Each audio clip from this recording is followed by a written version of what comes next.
Assalamu alaikum. Mehriban dostlar, tavallar. Meşhur Ağustos ayının 18'i yerden saat 7'in yarından geçti da şu. Ağustos ayının 17'sine oğlanlar çıkanım. Sanatçılar birden duydansa qaytmalı oldu. Adam fakirine onun bilecek yok da hiç bir adamın. Bärde bolarny pikirimde de yoktu. Siz bilen Neştaýyň tebigatyny, Türkmen toprağynyň tebigatyny görkezýändim. Ol aňarda görnýändir. Balkan nagy bolup gitýär şol. Ondan bärde kiçirak dağlar bar eken. Bu ýerleri ady bu ýerin 3 şokan ýaly, 3 şokan. Cenef dağ şäheriniň golaýyna akjebelýän şäher bar.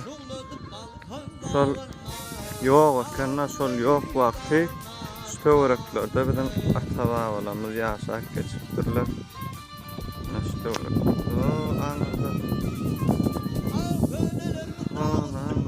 Oksana görnýän dağ var, şoň aňyrda sanka diýerler. Deňizden ýokarda 11 kilometrlik yukarıda gösteriyada şu an yaşlıların ayıpta boyunca Allah verdağı deyip oraya baş doğrakları bir belirtili var eken ne sang bilen hava arasında gülüyor arası hava demali bir seviye tiyinaydım siz bilen paylaşayım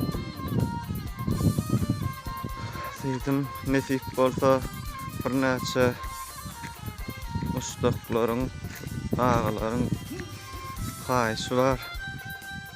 Käkilik diýeni aýdymy aýtyp berseň diýip näçe bar aýtyp gezdiler. Şonda mädir nesip bolsa ýerine ýetirip berer. Dutarda dutarama aýtyp. Hem aýdymy saz eder, hem de bir tebigaty syn eder. Tebigatdan hawa alar, sen pikir bilen aýtyp diýin çalyş üçin.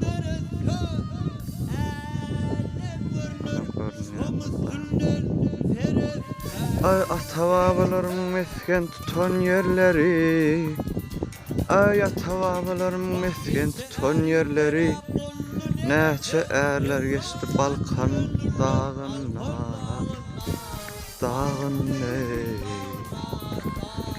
Ay oğlulukda oynap geden yerlerim, yelkimin şuuladı Balkanlarından. Dağınley, dağın.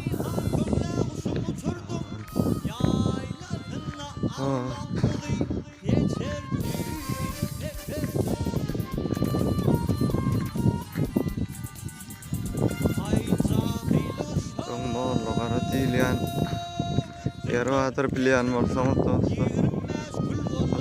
Şu taýyr çeşitliňiz.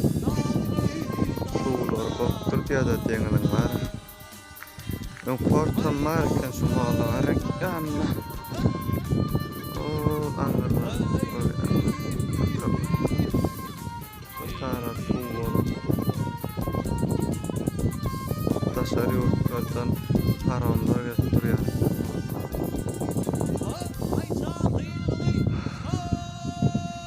De bolsa moğollara gara çağlym şu golaýdy diýer. Şu dağlar.